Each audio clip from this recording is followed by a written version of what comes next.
Hello. प्रत्यक्ष कार्यक्रम सुरू होण्यापूर्वी ह्या कार्यक्रमासाठी मला प्रेरणा मिळाली. अंजलीताई शृंगारपुरे, प्लीज उभ्या राहा. त्यांच्याशी मी असंच गप्पा मारत होते फोनवरून आणि त्या विषय सुचवत होत्या. तर मी त्यांना असं म्हटलं की मला ना जागतिक स्तरावरती जे पेंटर्स आहेत, शिल्पकर्मी आहेत, त्यांच्यावरती एक छोटासा कार्यक्रम करायचा आहे. तर त्या सहज बोलून गेल्या, अगं तू तिकडे कुठे जातेस, आपल्या भारतातल्या रवी वर्मा बघ किती छान आहेत म्हणून. मग नंतर मी त्यांच्याकडे फोकस केला आणि मग रवी वर्माबद्दल मला इतकी चित्र आणि इतकं साहित्य मिळालं की अख्खा पूर्ण त्याच्यावरती आम्ही दोघी हा कार्यक्रम करू शकलो. त्यामुळे मला त्यांचे खरोखर मनापासून आभार मानायचे आहेत. त्यांनी मला प्रेरणा दिली की हा असा कार्यक्रम करा म्हणून.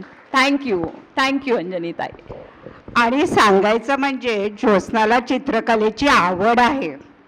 मला आठवतंय की आम्ही कॉलेजात शिकवत असताना मला पेंटिंग एक्झिबिशनला घेऊन ती जायची आणि आम्ही बघायचो. आणि कधी यदाकदाचित एखादं आवडलं आम्हाला पेंटिंग तर आमच्या खिशाला ते कधीच परवडायचं नाही, पण आम्ही बघायचा मात्र आनंद घ्यायचो. आणि म्हणून आम्ही दोघींनी हा कार्यक्रम करायचा ठरवलाय. चला सुरू करायचं. भारतीय चित्रकलेला फार प्राचीन परंपरा आहे. जगातील सर्वात प्राचीन तैलचित्रण भारतीय हाताने चितारलं आहे आणि ह्या कलेची प्रगती आणि प्रगल्भतेचं दर्शन पितळखोरे आणि अजंठा लेण्यांमध्ये प्रतीत होतं. आपल्याला स्लाइडमध्ये एक पितळखोऱ्याचं एक रंगचित्र दिसतंय आणि दुसरं अजंठा, मला वाटतं बहुतेकांनी पाहिलेलं असेल, अतिशय फेमस चित्र आहे ते पद्मपाण्याचं. 13व्या शतकात राजपूत शैलीची सुरुवात झाली, तर 17व्या शतकात कांगरा शैलीतून भिंतीवरील चित्र कागदावर आली. आपण तिथे कंपेअर करू शकता आणि त्यातला फरक अगदी स्पष्टपणे दिसतोय. राजपूत शैलीतील चित्र पहा आणि कांगरामध्ये सुद्धा साधारण तसंच आपल्याला दिसतं, झाड किंवा सुंदर स्त्री आणि छान डेकोरेट केलेली अशी. राजा रवी वर्मा यांनी तैलरंगी चित्रकारितेला सुरुवात केली. त्यांनी आपल्या वैशिष्ट्यपूर्ण अशा मोहक वास्तववादी शैलीनं जनमानसावर अधिपत्य गाजवलं. देश विदेशातही त्यांच्या चित्रास अनेक सुवर्ण पदके मिळून त्यांच्या कलेचा उचित गौरव झाला आहे. पहा किती सुंदर स्त्रिया आहेत आणि त्यांचे फेशियल एक्सप्रेशन्स पण बघा आणि दागिने अगदी जरूर बघा, किती बारकाईने त्यांनी ते रंगवलेले आहे. मोती आहेत, खडे आहेत, त्यांच्यावर शाईन प्रतिबिंब सुद्धा किती छान दिसतं बघा त्याच्यामध्ये. रवी वर्मा यांचा जन्म 29 एप्रिल 1848 रोजी किलीमानूर, त्रावणकोर येथे झाला. त्यांचे वडील नीलकंठन भट्टत्रिपाद संस्कृत साहित्याचे प्रकांड पंडित होते. आई उमाबाई अंबाबाई थंपुरेटी या नृत्यकलेवरील काव्याच्या सिद्ध कवयित्री होत्या. रवी वर्मांचे मामा राजवर्मा प्रसिद्ध चित्रकार होते. त्यांच्या कलाभवनातच रवी वर्मा यांनी सुरुवातीचे धडे घेतले आणि शेवटपर्यंत रवी वर्मांनी गुरु म्हणूनच आपल्या मामांच्याकडे बघितलं. जरी ते चित्रकलेच्या दृष्टी मामांच्याही पुढे गेले तरी गुरु म्हणून त्यांनी मामांनाच मानलं होतं. आपल्या हातात आपण बघितले, आपली मुलं असतात, खडू मिळाला काही मिळाला की भिंतीवर चित्र काढायची. मला आठवते माझ्या नातवाने पहिल्यांदा जेव्हा नवीन रंगवलेल्या भिंतीवर खडूने फवारा मारला, आम्हाला काय करू असं झालं होतं. मग आम्ही त्याला समजावलं, ही भिंत तुझी, याच्यावर काय वाटेल ते काढ, घरात इथे कुठे काढायचं नाही. तसंच रवी वर्मा आणि त्यांची बहीण मंगलाबाई यांना हातात कोळसे मिळाले की ते जिथे मिळेल तिथे चित्र काढत होते. एकदा काय झालं, राजवाड्यातील प्रांगणातील मंदिराला नुसताच रंग दिला होता, स्वच्छ शुभ्र भिंत. रवी वर्मा आणि मंगला धावत जाऊन कोळसे घेऊन आले आणि भिंतीवर चित्र रेखाटण्यास सुरुवात केली. अगदी मन लावून रमून ते चित्र काढत होते. सकाळी देवदर्शनाकरता येत असताना मामा कोचूचं सुंदर चित्र बघून चकित झाले. चाहूल लागलेला कोचू दचकून मागे वळून बघितलं. मामा पाठीशी उभे. तो भयंकर घाबरला आणि मामा रागावतील म्हणून रडू लागला. पण मामांनी त्याला जवळ घेतलं, त्याचं कौतुक केलं आणि आईनेही आपल्या मुलाला इतकं सुंदर चित्र काढल्याबद्दल कौतुकानेच जवळ घेतलं. रवी वर्माला चित्रकलेची जाण आणि देणगी उपजतच होती. त्याचे मामा आणि आई यांनी त्याला नेहमी प्रोत्साहन दिलं. त्याच्या वडिलांना मात्र हे मुळीच पसंत नव्हतं. चित्रकलेमुळे त्याचं धर्माचरण बिघडेल, वेद पठण होणार नाही, तो वैदिक संस्कारापासून दूर जाईल अशी भीती त्यांना सतत वाटत होती. हे जे चित्र आहे हे आम्ही ChatGPT ने तयार केलंय, ओरिजिनल नाहीये.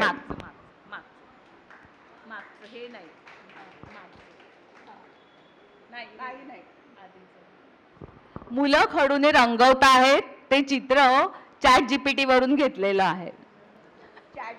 ChatGPT ला आपण ऐकलंय, तुम्ही पाहिजे ते टाकलं तर मिळतं. हे खरं चित्र नाहीये, तयार केलेलं चित्र आहे. अच्छा.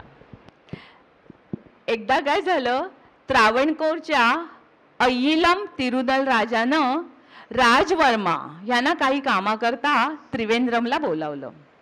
मामानं विचार केला भाच्यालाही आपल्या बरोबर घेऊन जावं, त्याची चित्र महाराजांना दाखवावी आणि त्याचं पुढचं चित्रकलेचं शिक्षण राजघराण्यातील चित्रकाराच्या मार्गदर्शनाखाली व्हावं. सजवलेल्या बैलगाडीच्या सवारीतून त्रिवेंद्रमचा प्रवास झाला. राजप्रासादामध्ये किलीमानूर घराण्याची मदतू मदहोम नावाची हवेली होती. त्या ठिकाणी त्यांची राहायची सोयही केली. दुसऱ्या दिवशी मामा भाचे दरबारात हजर झाले. राजवर्माने रवी वर्माची रीतसर ओळख करून दिली आणि त्यानं काढलेली चित्रही राजांना दाखवली. चित्र बघून प्रभावित झालेल्या राजांनी रवी वर्माला राजवाड्यातच ठेवून घेतलं. राजभवनातले राजचित्रकार रामस्वामी नाईकर यांना महाराजांनी रवी वर्मास मार्गदर्शन करण्याच्या सूचना केल्या. वास्तविक नाईकर हे स्वतः कुशल कलाकार नव्हते आणि नुसतेच कलाकार नव्हते असं नाही, त्यांना आपल्या कृतीची जाणीवही होती. सहकार्याची भावना आणि इच्छा तर मुळीच नव्हती. उलट रवी वर्माची कलेची उपजत जाण बघून हा आपला प्रतिस्पर्धी होईल अशी भीती मात्र त्यांना वाटत होती. त्रावणकोर महाराजांच्या दरबारी राजघराण्यातील परिवाराच्या तसबिरी काढण्यासाठी पोर्ट्रेट बनवणारा थिओडॉर जॉन्सन हा कुशल डच चित्रकार होता. चित्र काढायच्या वेळी तो तिथे कुणालाही फिरकू देत नसे. पण महाराजाच्या आज्ञेनं त्याला नाईलाजाने रवी वर्माला परवानगी द्यायला लागली. जॉन्सनचं काम तैलरंग चित्रात चाले, पण रंग मिश्रणाची माहिती त्यापूर्वी ही जी चित्र होती ना ती साध्या वॉटर कलरमध्ये केली जात होती, त्यामुळे त्याला म्हणावा तितका उठाव येत नव्हता. पण जेव्हा तैलर चित्ररंग सुरुवात झाली, राजा रवी वर्मांनी केली, तेव्हा सर्व चित्र बऱ्यापैकी उठून दिसायला लागली. त्यांना त्यांच्या चेहऱ्यावरचे एक्सप्रेशन सुद्धा छान दाखवता यायला लागले. अर्थात त्यांचं स्वतःचं स्किल आहेच त्याच्यामध्ये, पण तैल चित्राने म्हणजे तैल रंगाने त्याच्यामध्ये अजून भर टाकली. आणि आठवत असेल तुला तर हे सगळे नैसर्गिक रंग होते. गेरू झाडांच्या पासून तयार केलेले सुरुवातीचे रंग होते. पण महाराजांच्या आज्ञेनं थिओडॉर जॉन्सननी नाईलाजाने परवानगी दिली. रंग मिश्रणाची माहिती मात्र तो काही रवी वर्माला देत नव्हता. जन्मताच कलावंत असलेल्या रवी वर्मांनी अथक प्रयत्नाने रंग मिश्रणाच्या कलेवर प्रभुत्व मिळवलं.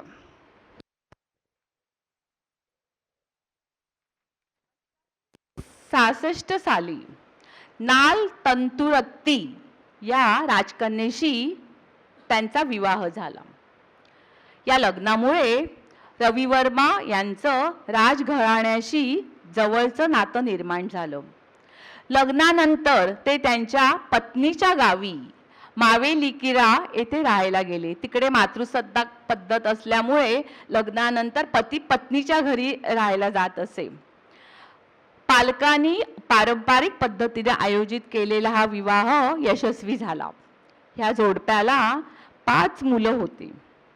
रवी वर्मा यांचं मावेलिकिरात मन न रमल्यामुळे त्यांचं कधीच तिथे फार काळ वास्तव्य नव्हतं. लग्नानंतर काही काळाने ते किलीमानूरला परतले. त्रावणकोरच्या राजेसाहेबांनी त्यांना परत बोलावलं असताना इतर मान्यवर चित्रकारांच्या मदतीशिवाय रवी वर्मांनी चित्रकलेतील केलेली प्रगती पाहून राजे थक्क झाले.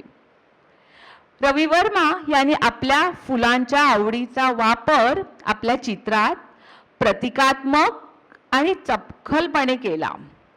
जसं गुलाबाचं फूल हे प्रेमाचं आणि स्वीकाराचं प्रतीक आहे. बघा, तिसरं जे चित्र आहे चोरटी भेट, त्या चित्राचं नाव, त्याच्यामध्ये आपल्या भाग्यश्रीताईने ते चित्र तिथे काढलेलं आहे पहा. आणि त्यांच्या समारोपामध्ये ह्या चित्राबद्दल नक्की आपल्याला जास्त माहिती देतील. मध्ये जी स्त्री आहे ती राजघराण्यातली स्त्री आहे आणि तिच्या हातामध्ये पुष्पाचा फुलांचा गुच्छ आहे. आणि तो गुच्छ म्हणजे नुसतं एक फूल नाही आहे, गुच्छ आहे. आणि तो गुच्छ असं दर्शवतो की ती बाई फार मोठ्या पोस्टवरती किंवा हायर ह्याच्यावरती आहे. आणि इथे अगदी डावीकडे जे चित्र आहे ते उदयपूरच्या महाराजांनी काढलेलं राजा जयसिंगचं आहे. आणि त्यांच्या हातामध्ये कमळाचं फूल आहे. आणि कमळाचं प्रतीक जे आहे ना ते शुद्धता आणि परिपूर्णता दर्शवतं. जसं गुलाब प्रेम एक्सेप्टन्स दाखवतं तसं कमळ ते दाखवतं. मला ह्या चित्राचं आणखी एक वैशिष्ट्य आपल्या पुढे सांगायचं आहे. तुम्ही जर त्याची सलवार बघितली तर ते डार्क कलर मध्ये आहे आणि अंगरखा आहे ना तो लाईट कलर मध्ये आहे. आणि जो भाग सलवारीचा अंगरख्या खाली दडला आहे तो लाईट शेड मध्ये केलेला आहे. प्रत्यक्ष पेंटिंग मध्ये ते इतकं सुंदर दिसतं आणि फार प्रॉमिसिंग आहे. त्याचबरोबर निरनिराळी फळे, फळांच्या परड्या, ताटेही चित्रात हजेरी लावतात. त्याच्यामध्ये एक सुंदर बाई आहे पुढचं, त्याच्यामध्ये आपण पुन्हा बघूया तेव्हा परत एक्सप्लेन करू. बरं बरं. 1873 साली मद्रासला भरवलेल्या प्रदर्शनात अनेक विदेशी चित्रकारांचा सहभाग होता. महाराजांच्या इच्छेनुसार रवी वर्मांनी 2 चित्र पाठवली. त्यातल्या नायर जातीची सुंदर स्त्री या चित्रास सुवर्ण पदक मिळालं. तुम्ही बघता की या ती पुस्तक वाचताना दाखवली आहे. तुम्हाला लक्षात असेल जेव्हा भारतात आपण साक्षरता बघितली, केरळमध्ये 100% साक्षरता होती. त्यावेळेपासून किंवा स्त्रियांच्या शिक्षणासाठी प्राधान्य दिलं जात होतं हे चित्र आपल्याला दाखवतंय. आणि या चित्रास पहिलं सुवर्ण पदक राजा रवी वर्मांना मिळालं आणि इथपासून त्यांच्या यशस्वी कारकिर्दीला सुरुवात झाली. पुढच्याच वर्षी मद्रास येथे भरलेल्या प्रदर्शनात स्वरबत वाजवणारी स्त्री या त्यांच्या चित्राचे सुवर्ण पदक मिळालं. ती वाजवते ते इन्स्ट्रुमेंट स्वरबत आहे. थोडंसं सारंगी सारखं दिसतं आहे पण ते स्वरबत आहे, थोडं वेगळं आहे. शकुंतलाच लव्ह लेटर टू दुष्यंत हे चित्र लॉर्ड बकिंगहॅमने विकत घेतलं आपल्या पॅलेसमध्ये लावण्यासाठी. 1880 साली पुणे इथे भरलेल्या प्रदर्शनात सारंगी वाजवणारी स्त्री या चित्रास बडोद्याच्या सयाजी महाराजांचं सुवर्ण पदक मिळालं. आम्हाला हे चित्र मिळालेलं नाही आहे, पण वाद्य वाजवणाऱ्या इतर 2 स्त्रियांचं चित्र मिळालंय. आपल्याला ही 3 चित्र बघून एक लक्षात येतं की वाद्य वाजवणाऱ्या स्त्रियांबद्दल, संगीताबद्दल त्यांना खास आकर्षण असलं पाहिजे आणि म्हणूनच त्यांनी ही चित्र आपल्याला दाखवलेली आहेत. लक्ष्मी विलास पॅलेसमध्ये सयाजीराव महाराजांना 14-15 चित्र हवी होती. ती कशावर? तर रामायण आणि महाभारतातील अगदी निवडक प्रसंगावर. अर्थात त्यांचे दिवाण बहादूर सर माधवराव, आपण त्यांच्याबद्दल ऐकलंच आहे पहिल्यांदा आपण सयाजीरावांच्या कार्यक्रमात. अतिशय हुशार होते, अतिशय त्यांना जाणीव होती आणि त्यांनी सांगितलं की आपण राजा रविवर्मांकडून ही चित्र काढून घेऊया. राजा रविवर्मांना विचारताच त्यांनी 4 महिन्याची मुदत मागून घेतली. या 4 महिन्यात ते अयोध्या, मथुरा आणि इतर संबंधित धर्मस्थळ फिरून आले आणि त्यांनी त्या दरम्यान भारतीय संस्कृतीचाही अभ्यास केला. प्रवासानंतर परत आल्यावर किलीमानूर येथल्या रंगशाळेत त्यांनी काम सुरू केलं. चित्रांची रेखाटनं सुरू झाली, रंगभरणी सुरू झाली, चित्रांना वास्तव स्वरूप येऊ लागलं. चित्रांची पार्श्वभूमी त्यांचे भाऊ सी राजा वर्मा करू लागले आणि मंगलाने त्यांची बहीण आपला खारीचा वाटा उचलला. त्या काळी मंगला ही राजकन्या होती आणि त्याच्यामुळे फार थोड्या लोकांना जी चित्र काढायची मुभा मिळाली आणि घरातनं मामा होते, भाऊ होते आणि त्याच्यामुळे तिची स्वतःचीही चित्र आहेत. साधारण 1 वर्षाहून अधिक काळानंतर चित्रांचा बऱ्यापैकी एक संच तयार झाला.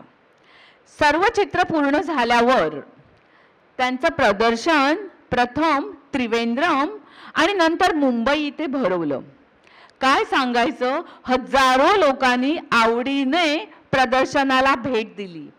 भक्तिभावाने नमस्कार करून, कारण देवदेवतांची चित्र होती ती, पैसेही ठेवले.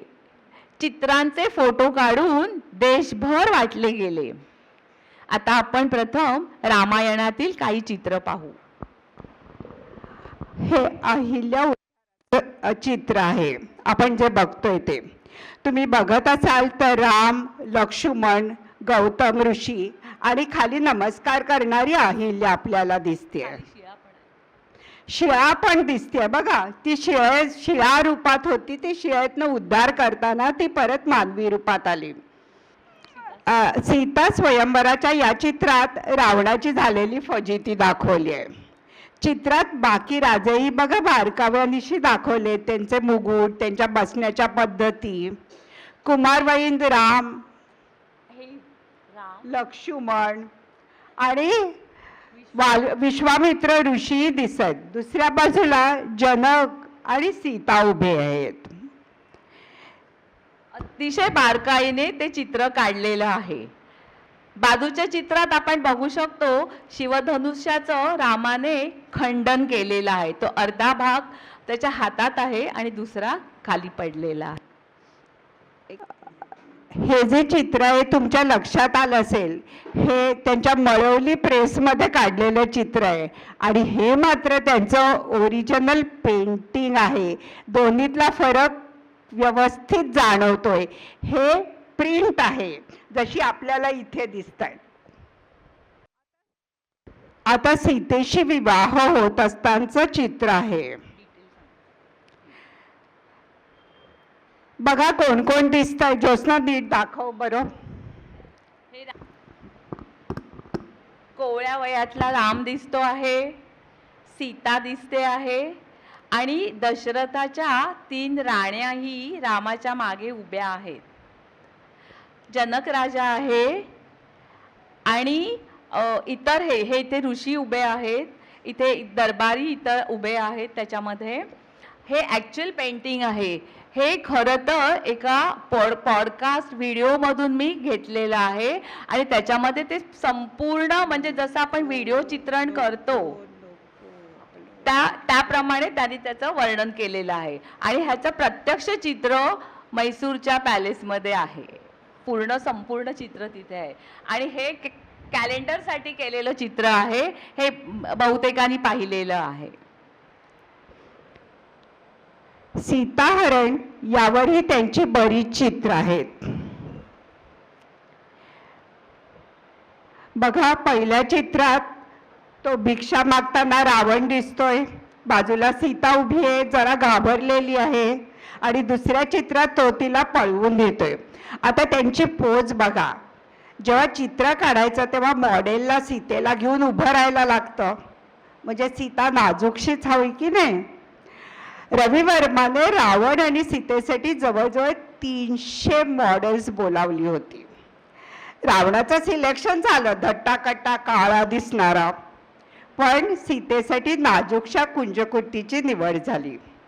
तिच्या मैत्रिणीने एकच गल्ला केला, तिने लाजून मान वळवून आपला चेहरा झाकून घेतला. रवी वर्मा उत्स्फूर्तपणे म्हणाले, बस बस, मला हीच नेमकी पोज हवी आहे. आणि अशा तऱ्हेने सीतेची निवड झाली आणि काम चालू झालं. हे चित्र त्यांनी दोनदा काढलेलं आहे आणि 2 वेगवेगळ्या ठिकाणी आहे. पहा, पहिल्या चित्रामध्ये रावणाचा आवेश पहा. त्याच्या हातातली बांगडी जे कडं आहे ते बघा खाली मनगटावरून कोपरापर्यंत आलेलं आहे. तलवार कशी उपसली आहे आणि ह्याच्यामध्ये त्याच्या गळ्यातली माळ सुद्धा तुटलेली आहे. त्यावरून त्याचा द्वेष समजून येतो आपल्याला. आणि डोळ्यामध्ये जो अंगार आहे, डोळे नुसते लाल भडक झालेले आहेत, तो सुद्धा अतिशय सुरेखपणे त्यांनी रेखाटलेला आहे. बाजूच्या चित्रामध्ये जो पंख कापलेला जटायू आहे, तो पंख बघा खाली पडताना किती जिवंत दिसतोय, अगदी नुकताच कापल्यासारखा दिसतोय. आणि सीताची ती प्रसिद्ध पोज बघा, जेणेकरून तिचं सिलेक्शन झालं. चेहरा तिने दोन्ही हातामध्ये झाकून घेतला आहे आणि प्रचंड घाबरलेली आहे ती. या आधीच्या चित्रात रावणाच्या हातावर आणि कपाळावर जटायूचं रक्त पण दिसतंय ना.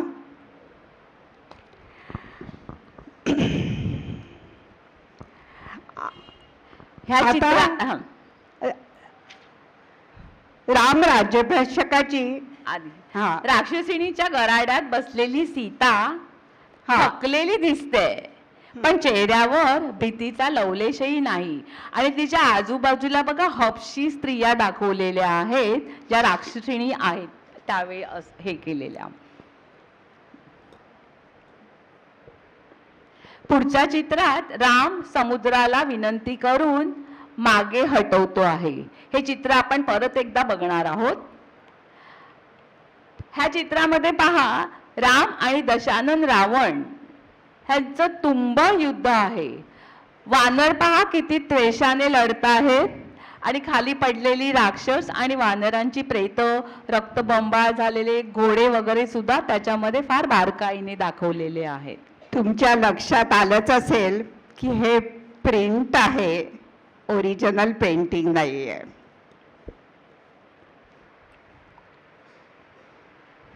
ही राम राज्याभिषेकाची चित्र आहेत.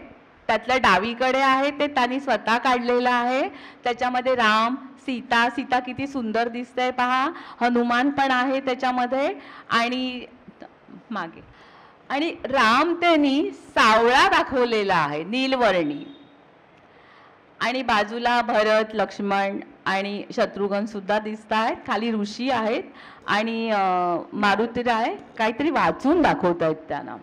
आणि पलीकडचं जे चित्र आहे ते पुन्हा फेमस कॅलेंडरचं चित्र आहे. त्याच्या अनेक प्रती निघालेल्या आहे आणि निरनिराळ्या कलरमध्ये आपल्याला राम आणि सीता दिसून येते.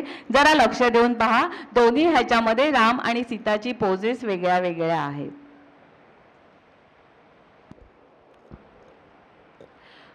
पुढचं चित्र आहे, एक मिनिट. सीता गर्भवती असताना रामानं तिचा त्याग केला, आपल्या सर्वांना माहिती आहे. आणि वाल्मिकी ऋषींच्या आश्रमात आश्रय घेतलेली सीता बघा आपल्याला नशिबाला दोष देत रडत बसली आहे. भरजरी वस्त्र आहे तिच्या अंगावर, रत्नजडित अलंकारही आहेत, पण किती दयनीय दिसतंय पहा, कपाळाला हात लावून बसलेली. वाईट वाटतं ना तिच्याकडे पाहून.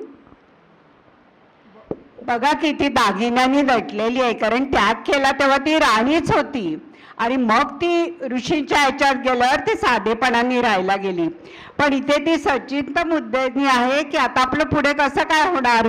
तर भाव किती सुंदर दाखवले बघा चेहऱ्यावरचे. आता हे रामायणातील शेवटचं चित्र, सीता भूमी प्रवेश. सीतेच्या चेहऱ्यावरचा राजा रविवर्मा यांनी राग आणि वेदना अगदी स्पष्ट दाखवल्या आहेत. राम लक्ष्मण लव कुश दुःखात बुडालेले आहेत आणि सगळ्यात उत्तम म्हणजे त्या जमिनीच्या हे फाडून तिची आई धरणी माता वर आली आहे आणि आपल्या मुलीला भूमीमध्ये आपल्या बरोबर घेऊन जात आहे. त्या आईच्या चेहऱ्यावरचे सुद्धा भाव पहा कसे आहेत ते. ती आपल्या मुलीला तिच्या संसारातनं उचलून घेऊन जात आहे की आता बस झालं म्हणून, म्हणजे पुरे झालं आता अशा प्रकारात की खूप दुःख सहन केलं. चल आता पाहूया आपण महाभारतातील काही प्रसंग. या चित्रात गंगा आपल्या शेवटच्या 8व्या मुलाला नदीत बुडवायचा प्रयत्न करते आणि मागे असहाय्य शंतनू आहे. आठवतंय 8वा पुत्र कोण होता? देवव्रत भीष्म. आणि इथे देवव्रत आपल्याला भीष्म प्रतिज्ञा करताना दिसतोय. मागे मत्स्यगंधा उभी आहे. आपलं भविष्य तिने पुरेसा व्यवस्थित केलेला आहे, कारण भीष्माने प्रतिज्ञा केली मी लग्न करणार नाही, मला मुलं होणार नाहीत. आणि हा आपल्याला मत्स्य राजा दिसतोय आणि तो मागे दरबारी आहे जो भीष्माबरोबर आलाय. यावेळी शंतनू हजर नव्हता. शंतनूला माहीत नव्हतं की देवव्रत गेलाय तिला मागणी घालण्यासाठी आपल्यासाठी. हा संन्याशाच्या वेशातला अर्जुन आणि सुभद्रा. पहिल्यांदा ती त्याला ओळखत नाही आणि नंतर ओळखल्यावर कशी लाजून चूर झाल्या बघा. तिच्या चेहऱ्यावरचे लाजरे छानपैकी भाव आहेत.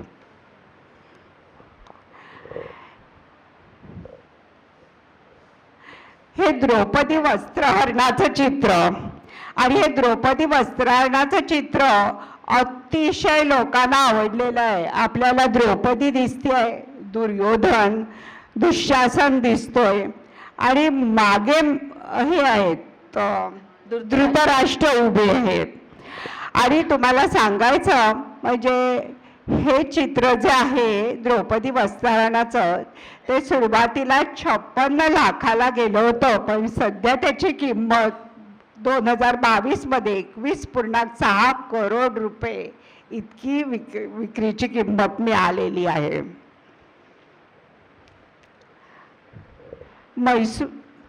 म्हैसूरच्या राजाने रविवर्माने जेव्हा त्यांच्यासाठी चित्र काढली तेव्हा खुश होऊन त्यांना जरीबुट्टीची रेशमी नऊवारी साडी दिली. आता राजांनी दिलेल्या साडीचा मान तर राखला पाहिजे म्हणून रविवर्मानी ती साडी कृष्णाचा शेला म्हणून वापरली आहे बघा. आता ह्या चित्रातील काही इंटरेस्टिंग बारकावे पाहूया. तो शेला बघा किती छान दिसतोय कृष्णाच्या, सावळ्या कृष्णाच्या अंगावरती आणि त्याच्या बाजूला तलवार उपसून सात्यकी आहे त्यांना मारण्यासाठी. तो चिडून आणि कृष्णाने त्याच्याकडे न पाहता त्याचा मनगट धरलेला आहे. आता ह्या उजवीकडच्या चित्रामध्ये राजा रविवर्माने त्याच्या पितांबर वरती दाखवलेले बारकावे पहा किती त्यांनी छान एम्ब्रॉयडरी त्याच्यामध्ये केलेली आहे. कृष्णाच्या हातातलं कड सुद्धा छान रंगवलेलं आहे आणि अंगठ्या सुद्धा छान दिसत आहेत. त्याचप्रमाणे कंबरपट्टा जो त्यांनी बांधलेला आहे तो सुद्धा बघा किती छान दिसतो आहे. त्या ह्याच्यामध्ये अतिशय नजाकतीने त्याने हे चित्र काढलेले आहे. फार बारकावे आहेत त्या चित्रामध्ये. सयाजी महाराजांना ही चित्र खूप आवडली आणि त्यांनी रविवर्माचं खूप कौतुक केलं. त्यांना विदेशी विन्सन न्यूटन कंपनीच्या रंगाचं तबक भरून ट्यूब्स दिल्या आणि त्या काळी 50,000 रुपये मानधनी त्यांना मिळाले. रवी वर्मा ह्यांच्या पौराणिक चित्रांमध्ये स्त्रियांचा पोशाख महाराष्ट्र पद्धतीचा दाखवलेला दिसून येतो बऱ्याचशा चित्रांमध्ये. याबद्दल त्यांनी एकदा स्पष्टीकरण दिलं. स्त्री सौंदर्य महाराष्ट्रीयन नऊवारी साडीमध्ये अतिशय मोहक आणि खुलून दिसतं, तसं इतर कोणत्याही पोशाखामध्ये दिसत नाही.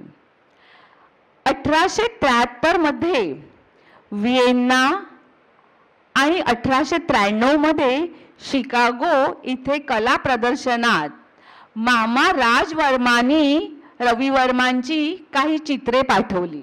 ती आपण इथे पाहतो आहोत.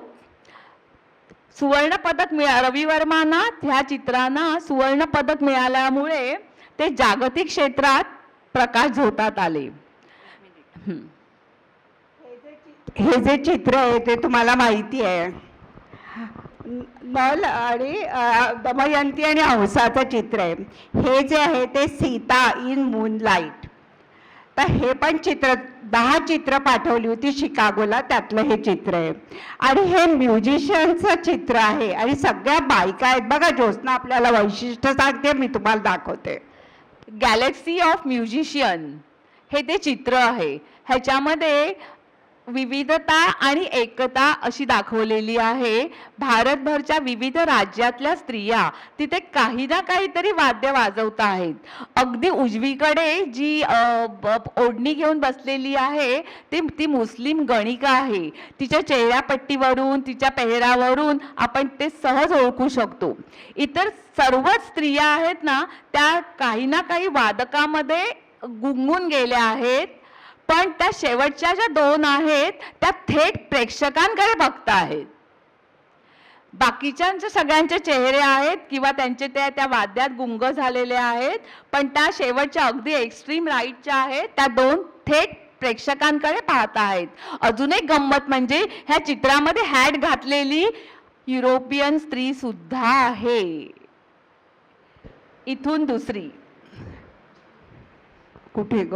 इथून मागच्या ओळीमध्ये दुसरी तिने हॅट घातली आहे. अजून सुद्धा चित्र येतील आणि ती जेव्हा येतील तेव्हा आम्ही दाखवू आणि सांगू की ही शिकागोला पाठवलेली चित्र आहेत. म्हैसूरचे राजे चामराज वाडियार यांनी रवी वर्मांना खास आमंत्रण देऊन बोलावलं आणि राजघराण्यातील व्यक्तींच्या तसबिरी काढायचं काम दिलं. राजांना ती चित्र खूप आवडली आणि इतर अनेक बक्षिसांसह त्यांनी रवी वर्मांना म्हैसूरची खासियत अर्थात एक हत्तीही भेट दिला. उदयपूरच्या महाराजांनी महाराणा प्रताप यांच्यावर 4 चित्रे काढून घेतली. त्यातलं एक इकडे आपल्या इथे लावलेलं आहे. कुठे ग? तिकडे असेल. हा, राणा प्रतापचं चित्र आहे, बहुतेक तिकडे लावलेलं आहे. आणि हे मगाशी मी सांगितले ते महाराजा जयसिंग हातामध्ये कमळ घेऊन आहेत. रवी वर्मांनी इथे आहे महाराजा प्रतापचं चित्र पूर्ण आहे आणि जोहारचं सुद्धा चित्र त्यांनी काढायला सुरुवात केली, पण दुर्दैवाने ते पूर्ण झालं नाही. हे जोहारचं त्यांनी काढलेलं चित्र आहे ते अपूर्ण चित्र आहे. बडोद्याचे दिवाण बहादूर सर माधवराव, आपण बघितलं त्यांना किती माहिती होती आणि किती तऱ्हेने ते सगळ्यांचा उत्कर्ष साधायचे हे आपण आधीच बघितलेलं आहे. तर त्यांनी रवी वर्मांना सल्ला दिला की तुम्ही मुंबईला जा. आणि मुंबईला जेव्हा ते गिरगावात आले तेव्हा भाटियांच्या बंगल्यातल्या प्रशस्त माडीवर त्यांनी आपली रंगशाळा सुरू केली. प्रदर्शनात चित्रांना मिळालेला प्रचंड प्रतिसाद पाहून रवी वर्मा यांना एक वाटू लागलं की आपली चित्र सर्वसामान्यांनाही परवडायला हवीत. त्या काळी रंगीत छपाईची कला फक्त जर्मन देशात होती. पैशाचा मोठा प्रश्न होता, पण रवी वर्मा त्यांनी त्यांचे स्नेही उद्योगपती गोवर्धनदास माखनजी, दादासाहेब नवरोजी, गोपाळकृष्ण गोखले, न्यायमूर्ती यानडे यांच्याशी छापखान्याबद्दल सल्लामसलत करून निर्णय घेतला की मुंबईत छापखाना चालू करायचा. एक दिवस अचानक स्वामी विवेकानंद रवी वर्मांच्या प्रेसमध्ये आले. स्वामी म्हणाले, आपण भारतीय दैवत घरोघरी पोहोचवली आहेत, तसंच विदेशातही आपल्या भारतीय संस्कृतीच्या चित्रांना सुवर्ण पदक मिळाले. मला याचं खूप कौतुक वाटतं. आपल्या सन्मानाकरता मी स्वतः आपल्या भेटीसाठी खास आलो आहे. हे ऐकताच रवी वर्मांना साहजिकच आनंद झाला. काय करू काय नको असं होणं साहजिकच होतं. त्यांनी आग्रह केला आणि विवेकानंदांनी मान्यही केलं आणि विवेकानंदांनी स्वतःचं चित्र त्यांच्याकडून काढून घेतलं. नंतर मुंबईमध्ये प्लेग सुरू झाल्यामुळे छापखान्यावर त्याचा अनिष्ट परिणाम झाला. त्यामुळे छापखाना मळवली येथे हलवावा लागला. मिस्टर स्लायझर यांच्यावर छापखाना सोपवून रवी वर्मा मेवाडला गेले. आता छापखाना जोरात सुरू झाला. रंगीत चित्र छापू लागली. घरोघरी त्यांची चित्र लावली जाऊ लागली. व्याप वाढू लागला. सातत्याने नवीन चित्र रेखाटावी लागत. त्यामुळे इतर चित्रकारांचीही मदत घ्यावी लागली. मध्यंतरी एक घटना घडली ज्यामुळे राजा रवी वर्मा यांच्यावरती कायदेविषयक संकट आलं. पूर्वी देवदेवतांची काढलेली चित्र फक्त मंदिरातच लावत, पण आता ही चित्र कॅलेंडर प्रमाणे घरोघरी पोचली. रवी वर्मांनी धर्माच्या गोंडस नावाखाली सामान्य माणसाला मोहित केलं. घरोघरी देव पोचवून त्यांचं पावित्र्य नष्ट केलं.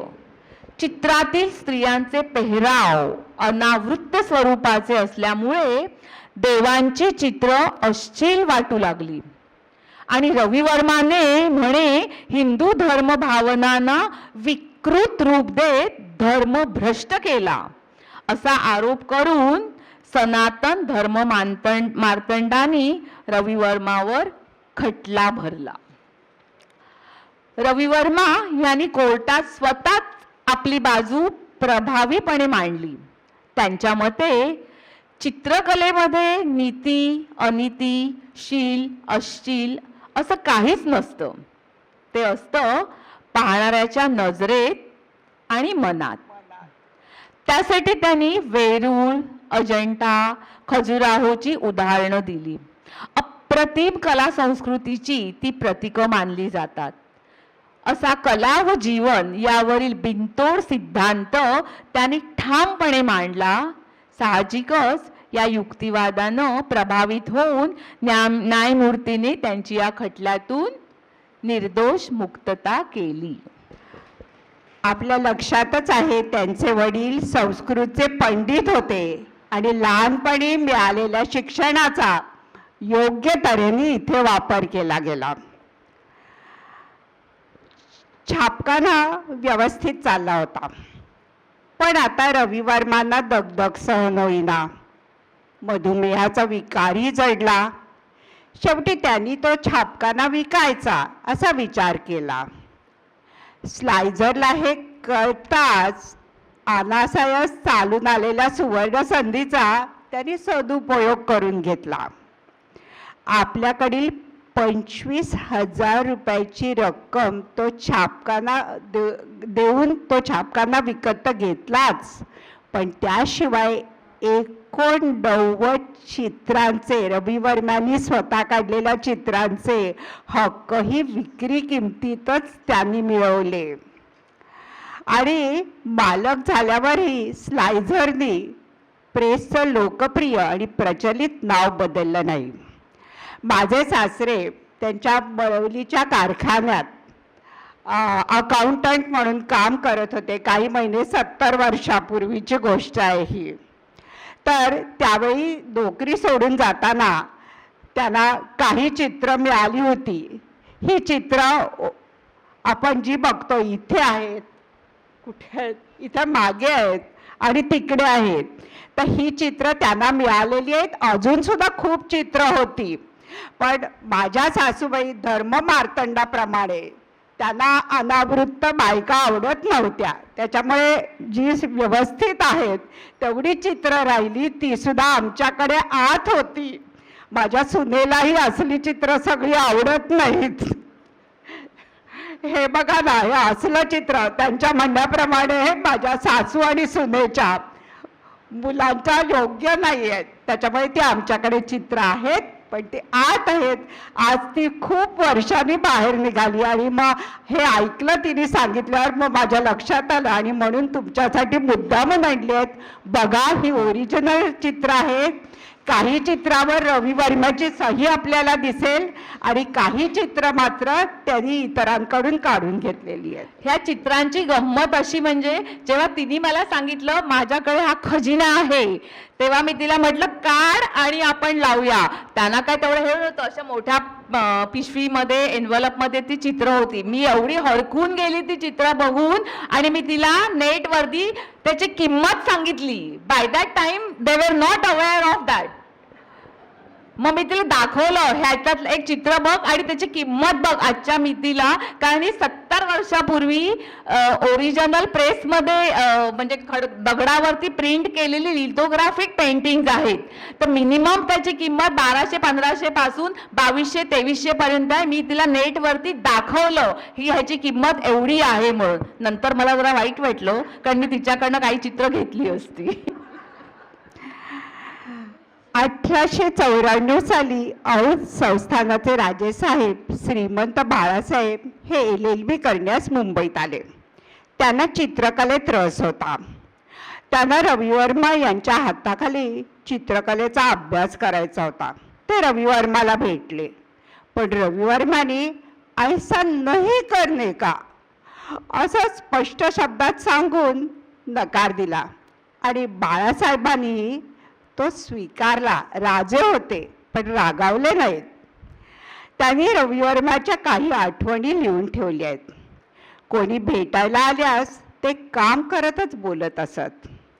चित्रात चेहऱ्यावरील भाव दाखवण्यात ते अतिशय कुशल होते. त्यांचा चेहऱ्यावरील भावावर अधिक भर होता. ते स्वतः सतत दररोज 8-10 तास काम करत असत रंगाचं. आणि म्हणूनच तुमच्या लक्षात आलं असेल, आपल्या तोडीचा शिष्य राजा रवी वर्मा तयार करू शकले नाहीत. ही दुःखद गोष्ट आहे, पण सत्य आहे. आता पाहू सैरंध्रीच्या चेहऱ्यावरचे विविध भाव.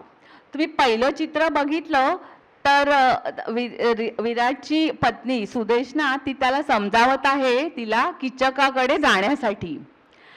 त्यांच्या चेहऱ्यावरचे भाव बघा. सैरंध्री किती बावरलेली घाबरलेली आहे आणि she is reluctant not to go. पण दुसऱ्या ह्याच्यामध्ये जर आपण बघितलं तर ती खूप चिडलेली दिसते, स्पष्ट दिसते ती वैतागलेली आहे आणि तिला ती जबरदस्तीने सांगते की तू आता जा असं म्हणून. आणि बघा तिच्या हातामध्ये मद्याचा तो पेला सुद्धा दिसतोय. थाळी घेऊन ती उभी आहे आणि ती द्रौपदीला म्हणजे सैरंध्रीला कन्व्हिन्स करते आहे की तू आता जा तिथे. दोन्ही चित्र सेम आहे म्हणजे एकच आहे, पण त्यांच्या चेहऱ्यावरती किती वेगवेगळे भाव दाखवले आहेत ते पहा. विशेषतः सुदेशनेच्या चेहऱ्यावरचे भाव पहा. दुसरं चित्र जे आहे ह्याच्यामध्ये ती सैरंध्री नाईलाज होऊन त्या महालातून बाहेर निघालेली आहे. अतिशय दुःख आहे तिला. तिच्या हातामध्ये मद्य आणि फळाचे ताट घेऊन ती पायऱ्या उतरत आहे. तिच्या अंग प्रत्यंगात धरलेला दुःखावेग अगदी स्पष्ट दिसतो आहे. तिने चेहरा पहा कसा लपवलेला आहे. तिचे अश्रुपूर्ण नेत्र, हताश मुद्रा पाहून आपल्याला खरोखर वाईट वाटतं. आता किचक बद्दल थोडंसं अधिक. सैरंध्री आहे ह्या चित्रामध्ये रवी वर्मानी छायाप्रकाश ह्याचा उत्तम उपयोग केलेला आहे. सैरंध्री आहे ती काळोखामध्ये पडद्याआड दिसते आहे आपल्याला, तर कीचक आहे तो तिचा स्वागत करताना दिसतो आहे. त्याची नजर आहे ती थोडीशी विकारी अशी दिसते आहे. त्याचबरोबर त्याचा पोशाख जर बघितला आपण तो त्याच्या राजेशाहीला शोभेचा आहे. त्याने छान अंगरखा घातलेला आहे, त्याचा पायजमा पण छान आहे, पायामध्ये काही नाही घातलं आहे. आता मला तुमचं लक्ष खाली गालीचा आहे त्याच्यावरती वेधायचं आहे.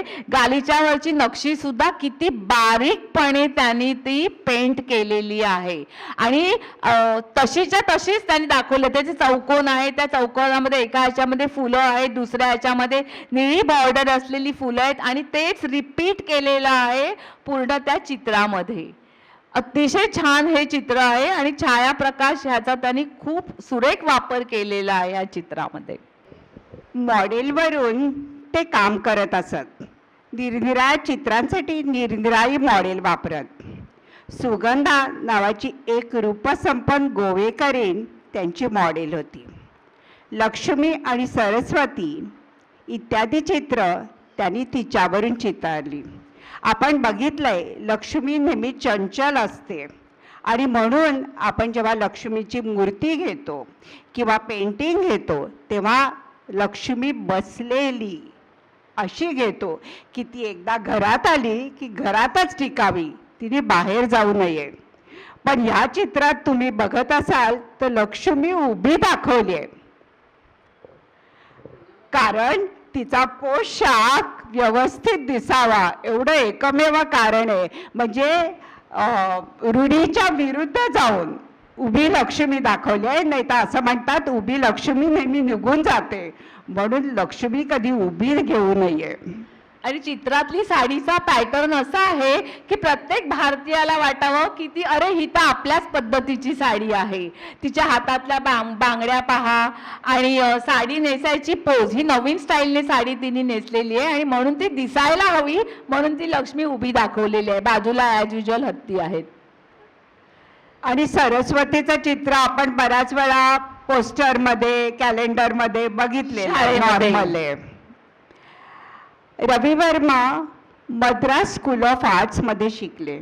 तिथे युरोपियन स्टाफ असे. युरोपियन उंच गोरे देखणे होते. त्याचा परिणाम रवी वर्मांच्या चित्रकलेवर झाला. चित्रकलेचं वळण थोडंसं युरोपियन पद्धतींवर गेलं.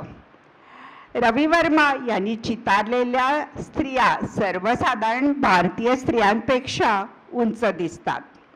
त्यांची चित्र काढण्याची, रंग वापरण्याची, शेड लाईटची पद्धती बरीचशी युरोपियन घाटाची आहे. पण तरीही त्यांनी भारतात चित्रकलेची उत्क्रांती केली यात शंकाच नाही. पाश्चात्य सौंदर्यशास्त्र आणि भारतीय प्रतिमाशास्त्राशी जुळवून घेण्याच्या त्यांच्या या विलक्षण क्षमतेमुळे आधुनिक वास्तववादी भारतीय कलेचे जनक म्हणून राजा रवी वर्मा प्रसिद्ध आहेत. आता त्यांच्या स्मरण शक्तीचे काही किस्से ऐकूया. एकदा काठियावाड राजानं रवी वर्मा यांना बोलावून घेतलं. त्यांना त्यांच्या दोन्ही राण्यांच्या तसबिरी बनवायच्या होत्या. पण त्यांची एक अट होती. दोघींचा मान समान असल्यामुळे दोन्ही चित्र एकाच वेळी झाली पाहिजेत. रवी वर्मा यांनी ही अट मान्य करून काम स्वीकारलं. कॅनव्हास लावून डाव्या उजव्या बाजूला 2 स्टेचर्सही लावले. दोन्ही राण्यांना समोर बसवून दोन्ही हातामध्ये चारकोल घेऊन दोन्ही राण्यांची आउटलाईन एकाच वेळी काढण्यास सुरुवात केली आणि एकाच वेळी ती संपवलीही.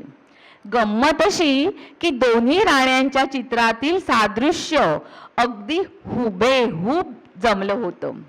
राजाने प्रसन्न होऊन सांगितलं, आपण खरंच श्रेष्ठ दर्जाचे चित्रकार आहात. आता आपण कोणतेही चित्र आधी पूर्ण करू शकता. कुर्लावाला नावाचा पारशी कलेक्टर होता आपण मुंबईच्या कार्यक्रमाच्या वेळी बघितलंय, पारशी सगळ्यात अग्रगणी होते.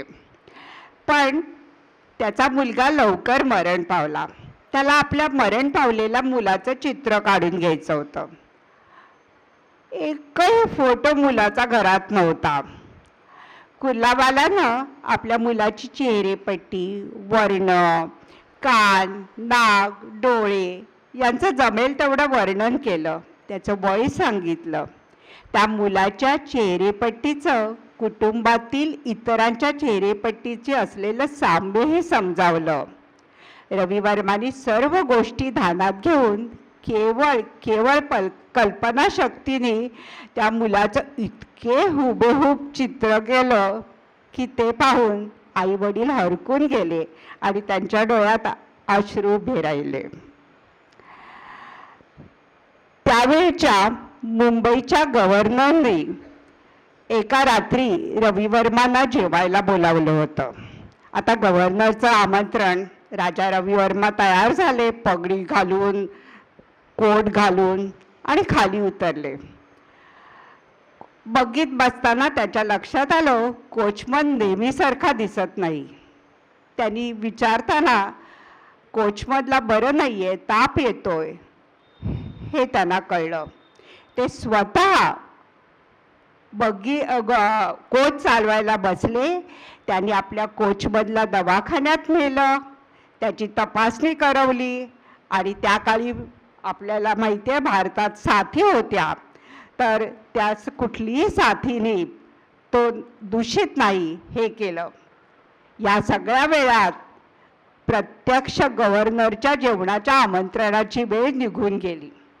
रागावलेल्या गव्हर्नरनी त्यांना कारण दाखवा अशी नोटीस पाठवली.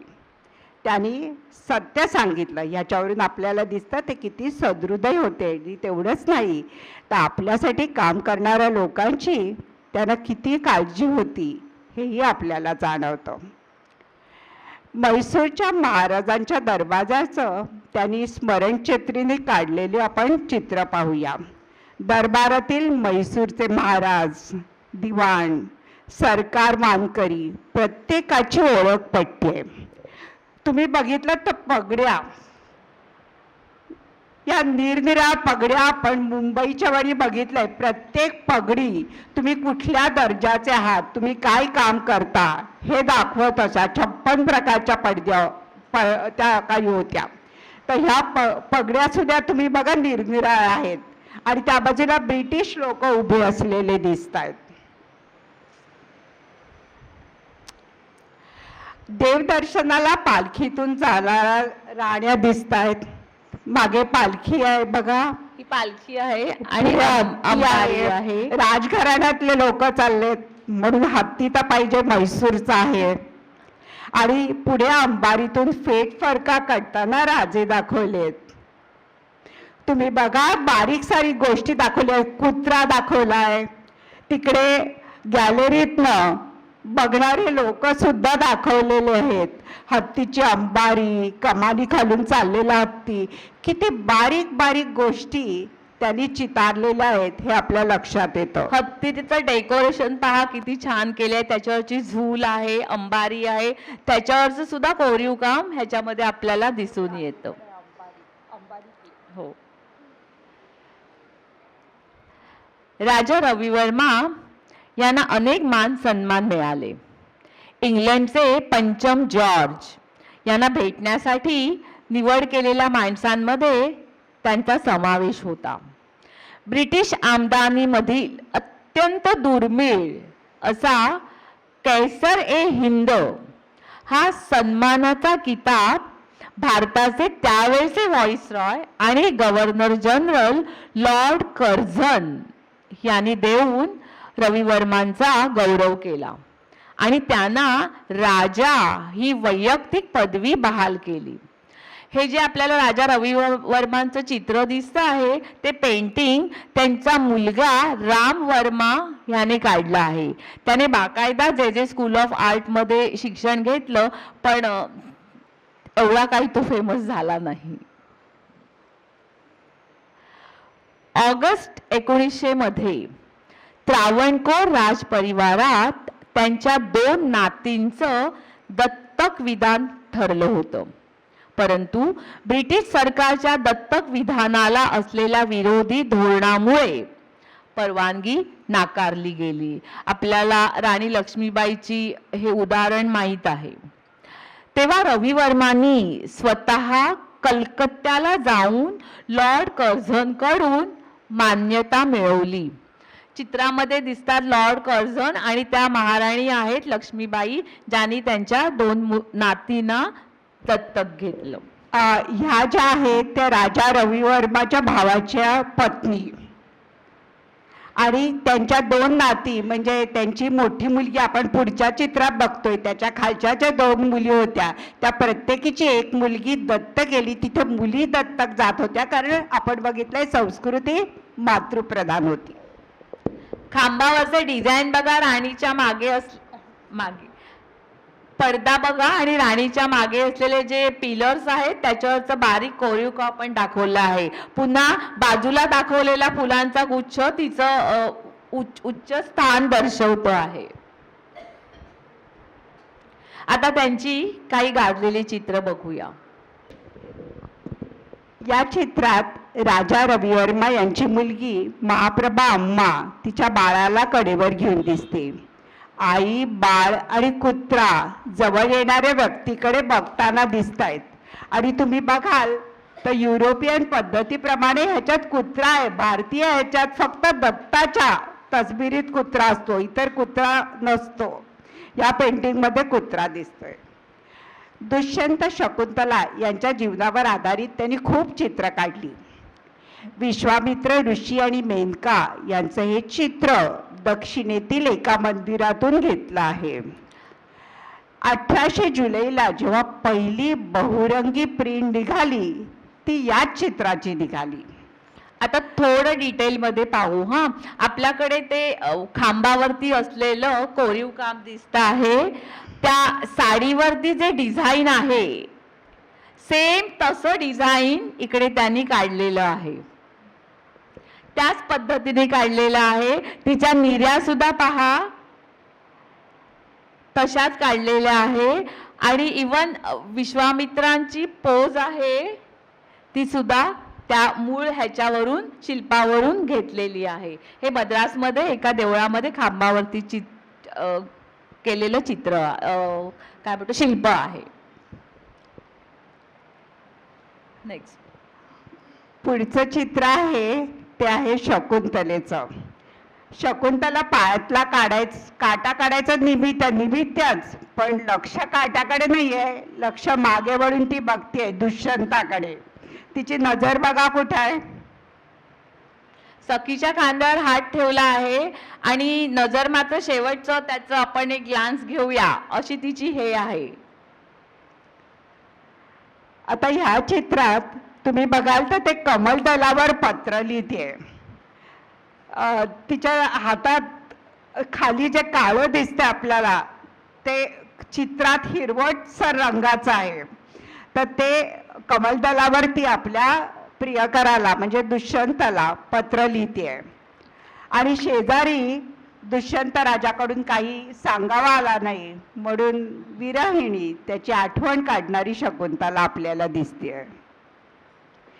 इथे तिचा मुलगा भरत, ज्याच्यावरून आपल्याला भारत हे नाव मिळालं, तो सिंहाच्या छाव्याबरोबर खेळतोय. आणि सिंहीण बघा शेजारी किती रागावली आहे. पण भरत घाबरलाय का नाही, तो आपली छोटीशी तलवार उभारून त्याच्याकडे अगदी स्थिर नजरेने बघताना दाखवलंय. आता हे शेवटी मेनका जेव्हा नाकारली गेलेली आहे शकुंतला, तेव्हा ती शकुंतला घेऊन परत स्वर्गात चालली आहे. भूमाता आपल्या मुलीला घेऊन जमिनीत गेली आणि मेनका अप्सरा असल्यामुळे ती आपल्या मुलीला घेऊन स्वर्गात गेली. कृष्ण आणि त्याची विविध रूप रविवर्मांनी अत्यंत सुंदर रेखाटली आहेत. आदिमाया कंसाच्या हातातून निसटून वर चालली आहे बघा. आणि ती सांगते, तुमच्या लक्षात आहे की कृष्ण आहे अजून, तो जिवंत आहे आणि नक्की तुझा वध करेल. पुढच्या चित्रात आपल्याला दिसतंय की झोपलेल्या पहारेकरांना चुकवून वसुदेव कृष्णाला घेऊन निघालेला आहे. देवकी मागे आहे, देवकी गेलेली नाहीये, पण ती बघती आहे सगळं व्यवस्थित चाललंय ना. याच्या पुढील चित्र यशोदा आणि कृष्ण यांची आहेत. हे गोदोहनाचं चित्र अतिशय सुरेख आहे. कृष्णाचे दागिने बघा किती सुरेख आहे. ज्योत्स्ना दी दाखव ग. ह्या चित्राला 2023 मध्ये तब्बल 38 करोड एवढी त्याची किंमत होती. 2002 मध्ये 56 लाख होते आणि नंतर 38 करोड सध्या मिळालेले आहेत. कृष्णाचे दागिने पहा किती सुंदर आहेत. हा त्याचा क्लोजअप घेतलेला आहे. किती गोड दिसतंय. त्याच्या डोक्यावरती जे त्यांनी मोती असे लावले तुऱ्यासारखे किती बारीक आणि दाखवलंय. त्याच्यावरती असलेले खड्यांचं हे आहे. त्याचा गंध पहा किती छान आहे. नाकामध्ये त्यांनी छान वळसारखं काहीतरी घातलेलं आहे आणि ते छोटंसं त्याच्या ओठावरती लोंबतं आहे. ते गळ्यातलं पहा हिरव्या रंगाचे पाचू आहेत. हे छान मोती आहेत त्याच्या ह्याच्यामध्ये. हे गळ्यातले आहेत. कानामध्ये सुद्धा त्यांनी 2-3 प्रकारचे घातलेले आहेत छोटा असून. आणि हे बाजूच्या चित्रामधले पैंजण पहा किती सुरेख आहेत. मोत्यांचे वेगळे वेगळे थर 3 थर आपल्याला दिसतात आणि खालच्या ह्याच्यामध्ये मोती आणि त्याच्यामध्ये लाल माणकं लावलेली आहेत. हे सारे कृष्णाचे दागिने किती नजाकतीने काढले आहेत पहा. कंसाचा वध हे पुढचं चित्र आहे. कंसाचा वध केलेला आहे. आपल्याला श्रीकृष्ण दिसतोय, मागे बलराम पण दिसतोय आणि त्याच्या मागे इतर लोक उभे आहेत. इथे पुनर्भेट झालेली आहे. कृष्ण, वासुदेव आणि देवकी आणि बलराम सुद्धा आहे. जरी उल्लेख नसेल तरी कृष्ण आणि देवकी आहेत आणि बलराम आणि वासुदेव दाखवलेले आहेत. तुम्ही बघाल तर खालच्या बाजूला खाली बघ, कृष्णाने आपल्या बरोबर एक लोहार आणलेला आहे त्या तुरुंगाची दार कुलूपत तोडण्यासाठी. आणि पहा त्याची शस्त्र इकडे दाखवलेली आहेत. किती बारकाईने बघितलंय ते. आणि स्वतःच्या आईसाठी साडी सुद्धा तो घेऊन आलेला आहे. ती पण इथे तबकात ठेवलेली आहे. किती बारीक विचार करत होते रवी वर्मा चित्र काढताना. आता राधाकृष्ण यांची चित्र बघूया. राधाकृष्ण आणि नंतर राधाकृष्ण फुगडी घालतायत असं दाखवलेलं आहे. ह्याच्यामध्ये शृंगार करणाऱ्या स्त्रिया दाखवलेल्या आहेत. दोघींच्या हातामध्ये लांब लचक गजरे आहेत आणि ते आपल्या उंच बांधलेल्या आंबाड्यावरती बसवत आहेत, सजवत आहेत. आणि हे खूपच छान आहे हे. आणि तुम्ही बघितलं केरळातल्या बायका अजूनही दररोज गजरे घालतात, अगदी फुलांचे न चुकता. पुढच्या चित्रामध्ये आरशासमोर वेणीफणी करणारी स्त्री दाखवलेली आहे आणि तिच्या हातामध्ये आरसा धरलेला आहे आणि तिकडे कुंकवाचा करंडा सुद्धा आपल्याला दिसतोय. फणीने कंगव्याने ती केस विंचरते आहे. बाजूच्या चित्रामध्ये भिक्षा घालणारी स्त्री दाखवलेली आहे. हे पण फार फेमस चित्र आहे. आणि आता हे चोरटी भेट हे चित्र इकडे भाग्यश्री ताईने काढलेलं आहे आणि त्या चित्राबद्दल डिटेलमध्ये नक्की सांगतील. आता एवढंच मी सांगू शकते की तिच्या चेहऱ्यावरचे सलज्ज भाव पहा आणि तो पुरुष पहा तिच्याकडे कसा बघतोय. आणि दुसरं तिच्या हातातलं जे फूल आहे ना ते ती उमलवते आहे. तर त्याचा काहीतरी सिग्निफिकन्स आहे आणि तो आपल्याला भाग्यश्री ताई सांगतील. आता पुढची चित्र आहेत हे राजघराण्यातली स्त्रियांची दाखवलेली आहेत. ह्या राजघराण्यातली स्त्रिया आहेत. त्यांचे दागिने पहा, त्यांची वस्त्र पहा, भरजरी वस्त्र आहे. म्हणजे आपल्याला चित्रामधून सुद्धा त्याचा रिचनेस जाणवतो. ते सिल्क आहे, सॅटिन आहे. आणि तिसरं जे चित्र आहे त्या महाराणी आहेत आणि त्या ज्या खुर्चीवरती बसल्या आहेत त्या हस्तिदंती स्टडेड विथ प्रेशियस स्टोन्स. हा आणि बाजूला पुन्हा फुलांचा गुच्छ दिसतोच आहे आपल्याला. तर पुढचं ते राजकन्या ताराबाई आहे, किती छोटी आहे ती आणि आपल्यावर आलेल्या त्या जबाबदारीमुळे थोडीशी गांगरलेली आहे. तिचं पण वस्त्र पहा, तिच्या लुगड्याचा ते खाली निऱ्या पहा किती छान आहे आणि बाजूला खुर्चीवरती शेला सोडलेला आहे, म्हणजे तो त्याला अजून थोडंसं हे करतो. आणि पुन्हा तिथे कुत्रा आहे, नको असताना सुद्धा तो तिथे कुत्रा त्यांनी दाखवलेला आहे. त्याच्यावरती युरोपियन शैलीची ती छाप होती म्हणून ते कुत्रे आलेले आहेत त्याच्यात. हे किती सुंदर बाई आहे पहा, हातामध्ये फळांची परडी घेऊन. तिचे एक्सप्रेशन्स बघा किती छान आहे. लाल रंगाची छान साडी नेसून आलेली आहे, भरजरी आहे आणि हातामध्ये फुलांची परडी घेऊन ताट घेऊन उभी आहे ती. बोल ना. चेहऱ्यावर सोज्वळपणा आहे आणि मी जसं म्हटलं तेव्हा शिकागोला पाठवलेल्या चित्रात हे एक चित्र होतं. पुढचं चित्र आहे ना, त्या दोन स्त्रिया हातामध्ये पत्र घेऊन आहेत. त्यातली पहिली स्त्री आहे, तिने बघा उजव्या हातामध्ये पत्र ठेवलं आहे आणि ती संभ्रमात पडली आहे. काहीतरी त्याच्यामध्ये असा मजकूर आहे की त्यामुळे ती विचारात पडली आहे. आणि त्या बाजूची जी स्त्री आहे ती पण काहीतरी विचार करते आहे. अंगावरची वस्त्र छान आहे तिची, म्हणजे बरं उच्च घराण्यातली दिसते आहे ती. मोत्यांच्या माळा आहेत आणि खाली उघडलेला एन्व्हलप पण दिसत आहेत, खाली पडलेला आहे ते. आणि बघा मच्छरदाणीमध्ये बसलेली आहे. थोडं बारकाईने आपण बघितलं तर ती स्त्री मच्छरदाणीमध्ये बसून पत्र वाचते आहे. परत आपल्याला जाणवतंय त्या काळीही 100 वर्षापूर्वी तिथल्या स्त्रिया सुशिक्षित होत्या, लिहू वाचू शकत होत्या, टपाल सेवाही चालू होती. आता नल दमयंतीकडे वळूया. दमयंती आणि औसाचं हे चित्र अतिशय प्रसिद्ध आहे. आपण बघतोय 2017 मध्ये या चित्राला 16 करोड एवढी किंमत मिळालेली आहे आणि हे चित्र भाग्यश्रीताईंनी काढलेलं आहे. पुढच्या चित्रात हौसाला विनवणारी दमयंती आहे. बाबा माझा संदेश घेऊन जा आणि परत घेऊन ये. आणि निद्रिस्त दमयंतीला सोडून जाणारा नल दिसतोय. आता जरी ह्या जोडप्यांमध्ये एकच वस्त्र त्यांनी शेअर केलेलं असलं तरी सुद्धा बघा नलाच्या डोक्यावरती मुकुट आहे. आणि ते काय दर्शवतं की नल हा एकेकाळी राजा होता आणि भविष्यातही तो राजाच राहणार आहे. आत्ता जरी तो वनामध्ये असला तरी तो भविष्यातही राजा राहणार आहे. इथे पण हे दाखवलं ना, उजेड आणि अंधार. हो हो, हे ते पूर्ण अंधार दाखवलाय, मागे जंगल दाखवलेलं आहे आणि खूप डिटेल मध्ये दाखवलंय. आणि प्रकाश फक्त ह्या जोडप्यांवरती आहे. दमयंती अगदी निद्रिस्त आहे आणि नल तिला सोडून जायच्या विचारात आहे.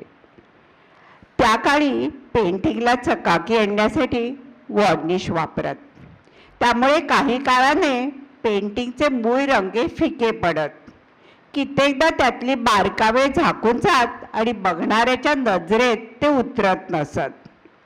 जेव्हा ही पेंटिंग रिस्टोरेशन केली जात तेव्हा त्यातील बारकावे अत्यंत नजाकतीने समोर येत आणि चित्रकारांनी काय दाखवले हे पाहणाऱ्याच्या सहज लक्षात येत असे.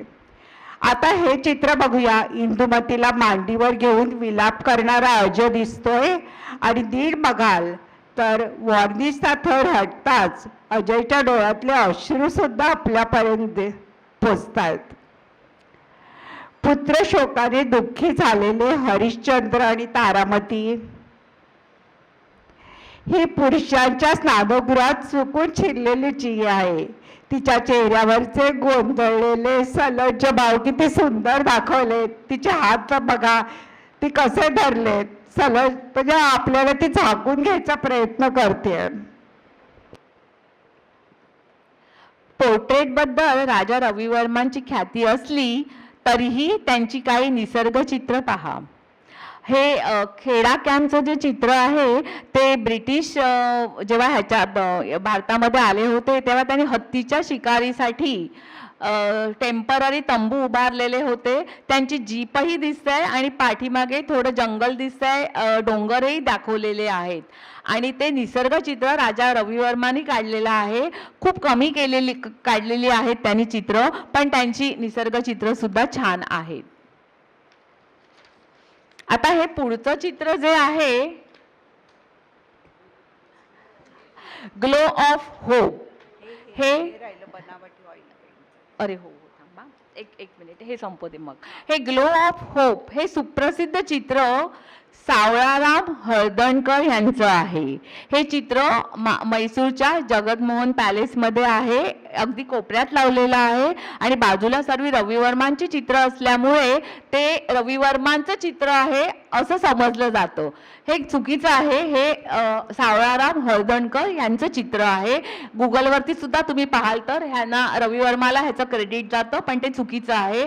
आता आपण एवढी चित्र बघितली त्यांच्यामुळे आपल्या सहज लक्षात येईल की ही अतिशय सामान्य सोजवळ स्त्री आहे, रवी वर्मांची असू शकत नाही. आणि हातामध्ये छान समई घेऊन हा सुद्धा प्रकाश आणि छाया ह्याचा त्यांनी छान वापर करून दाखवलेला आहे. ह्या मॉडेलचं नाव गीता आहे आणि ही त्यांची मुलगी आहे. 90 पलीकडे आहे तिचं वयात. रवी वर्मा हे परदेशी बनावटीचे ऑइल पेंट वापरत असत. स्वदेशीच्या चळवळीतील लोकांचा राग त्यांनी त्यामुळे ओढवून घेतला. त्यामुळे त्यांची काही चित्र दुर्लक्षित राहिली. त्यांच्या काही चित्रांनी प्रभावित होऊन कारखानदारांनी जाहिरातीसाठी त्यांचा वापर केला. आता हे चित्र पहा, दमयंती आणि हंस आहे. आणि हे चित्र काड्याच्या पेटीवरती, सेफ्टी मॅचेसवरती स्वीडनमध्ये, खाली मेड इन स्वीडन आहे, तिथे त्यांनी वापरलेलं आहे. तसंच ते दुसरं चित्र आहे, ही मोहिनी झोका घेते आहे. केरळाच्या सोप कंपनीने हे चित्र साबणाच्या वडीवरती छापलेलं आहे. अशाच प्रकारचं अजून एक चित्र आहे, राम समुद्राला विनंती करून मागे हटवतो आहे. ते चक्क वर्तकी तपकिरीचा कारखाना, तपकिरीच्या मार्केटिंगसाठी ते वापरलेलं आहे चित्र. चित्र आहेत, पण आम्ही फक्त 3च दाखवले तुम्हाला. आणि दुसरं आता हे शेवटचं, नैसर्गिक चित्रकलेची जाण असलेल्या गरीब चित्रकारांसाठी जे रस्त्यावरती खडूने चित्र काढतात, अलीकडे दिसत नाहीत ते, त्यांची देवदेवतांची चित्र रस्त्यावर काढणं हे उदरनिर्वाहाचं साधन आहे. आणि ह्या चित्रांचे आपण चेहरे बघितले तर रवी वर्मांची काढलेल्या देवदेवतांच्या चित्राशी कुठेतरी त्यांचं साम्य आपल्याला दिसून येतं. कारण हे त्यांनी रवी वर्मांनी कल्पनेने काढलेलं आहे आणि त्याच्यावरून त्यांनी स्फूर्ती घेऊन आपला उदरनिर्वाह करण्यासाठी हे काढलेलं आहे. पुढे त्यांची प्रकृती खालावत गेली. पाठीवर काळपुळी उठली. मुंबई, त्रिवेंद्रमहून एक्सपर्ट डॉक्टर्स आले. त्याने यशस्वीरित्या शस्त्रक्रियाही केली. त्यांच्या आजाराच्या बातम्या पेपरातून येत होत्या. थोडं बरं वाटू लागताच 2 ऑक्टोबरला, म्हणजे वाटतंय असं वाटताना 2 ऑक्टोबरला 1906ला त्यांचं निर्वाण झालं. राजा रवी वर्मांनी भारतीय कलेस योगदान दिलं आणि त्या योगदानाचा गौरव म्हणून स्वातंत्र्यानंतर भारत सरकारने त्यांच्या स्मरणार्थ पोस्टल स्टॅम्प्स काढला. शेजारी त्यांची सही आहे आणि ही सही राजा रवी वर्माचं चित्र आहे हे दाखवते. तसंच केरळ सरकारनं दरवर्षी कला आणि संस्कृतीच्या क्षेत्रात उत्कृष्ट प्रावीण्य दाखवणाऱ्याला राजा रवी वर्मा पुरस्कार प्रदान करण्यात येतो. केरळ सरकारनं मावेलिकिरा येथे फाईन आर्ट्सचे महाविद्यालय सुरू केलंय. आपल्या पुण्यात शिवाजीनगरमध्ये राजा रवी वर्मा आर्ट गॅलरी आहे. तुम्ही बघा, ती पेंटिंग आहेत दाखवलेली जी इथे दाखवली आहेत. आपण ही बघू शकता, अशाच प्रकारची पेंटिंग तिथे आहेत. 2013 मध्ये बुध ग्रहावरील एका विवराला राजा रवी वर्मा यांचं नाव देण्यात आलं आहे आणि त्याचा गौरव करण्यात आला आहे. वास्तववादी चित्रण हे राजा रवी वर्मा यांच्या रशाचं रहस्य आहे. म्हणूनच त्यांच्या चित्रांनी जनमानसावरील पकड शतकानंतरही टिकवून ठेवली आहे. ज्यांनी काढलेली चित्र अजरामर आहेत अशा असामान्य अद्वितीय कलाकाराला वंदन करून आपण आजच्या कार्यक्रमाची सांगता करूया. आता बागेशी ताईंना विनंती करतो की त्यांनी समारोप करावा. चित्रांचा खजिनाच आपल्या पुढे उघडून दाखवलेला आहे. त्याला काही लिमिटच नाही आहे. एवढी चित्र रवी वर्माची असतील हे आपल्याला खरंच कुणाला माहिती नव्हतं. जी प्रसिद्ध चित्र आहेत आपल्याकडे असतात ती आपण पाहत असतो आणि हे रवी वर्मांचं चित्र आहे असं ओळखता येत असतं. पण आज जी त्यांनी दाखवलेली चित्र आहेत ती खरंच अतिशय दुर्मिळ अशी चित्र आहेत. आणि नुसती चित्रच दाखवली असं नाही तर त्याच्याबद्दल त्यांनी सगळ्या त्याच्यात कॉमेंट्री पण केली, त्याच्याबद्दल माहिती मिळाली आणि एक छान चित्रकलेच्या दालनाची एक सफर घडवून दिली आहे. त्याबद्दल त्या दोघींचेही खूप खूप आभार. आज आपण जी चित्र पाहिली त्यावरून लक्षात आलंच असेल की भारतातील सर्वात प्रसिद्ध आणि प्रभावशाली चित्रकारांपैकी असे एक राजा रवी वर्मा होऊन गेलेले आहेत. त्यांनी भारतीय पुराणकथा, संस्कृती, स्त्री सौंदर्य आणि दैनंदिन जीवन याचं वास्तववादी म्हणजे रिअलिस्टिक पद्धतीने चित्रण केलेलं आहे. आणि त्यांच्या चित्रांमुळे सामान्य लोकांपर्यंत ही त्यांची कला पोचलेली आहे. त्यांचा कालखंड फक्त 1848 ते 1906 जरी असला तरी खूप त्यांनी केलेलं दिसतंय, खूप काम केलेलं आहे ह्याच्यावर.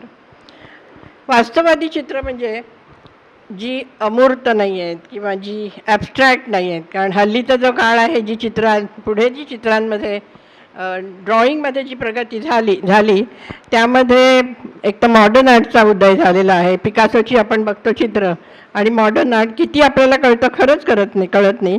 आणि आता आणखीन पुढे जाऊन आलेलं आहे ती ॲबस्ट्रॅक्ट पेंटिंग. पण राजा रवी वर्माची अगदी ओरिजिनल चित्र आहेत ज्याची भारतीय चित्रकला आहे आणि ह्यांचा कुठेही त्यांना गंधसुद्धा झालेला नाही आहे.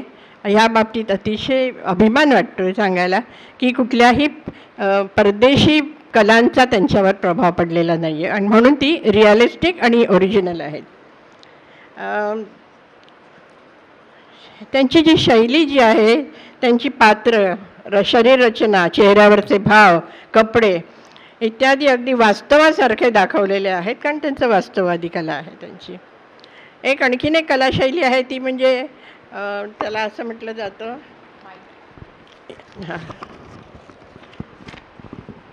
त्या कलेला म्हणतात इम्प्रेशनिस्ट. जे इम्प्रेशनिस्ट आहे जे तुम्हाला समोर दिसतं ते ड्रॉइंग काढणं ही पण आता एक नवीन शैली उपलब्ध आहे.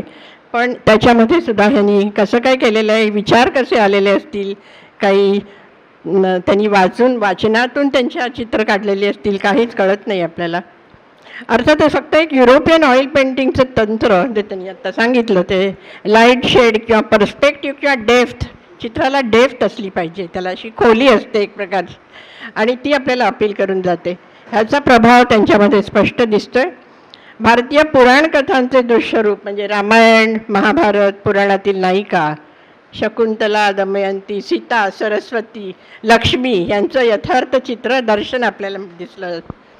लिथोग्राफीद्वारे त्यांनी ही चित्र जनसामान्यांपर्यंत पोहोचवली. जी इथे लावलेली आहे ती तुम्ही बघू शकता आणि मळवलीला त्यांचा प्रेस होत आहे पण त्यांनी सांगितलं ही देवदेवतांची चित्रे आपल्या सर्वांच्या घरात पोचलेली आहेत.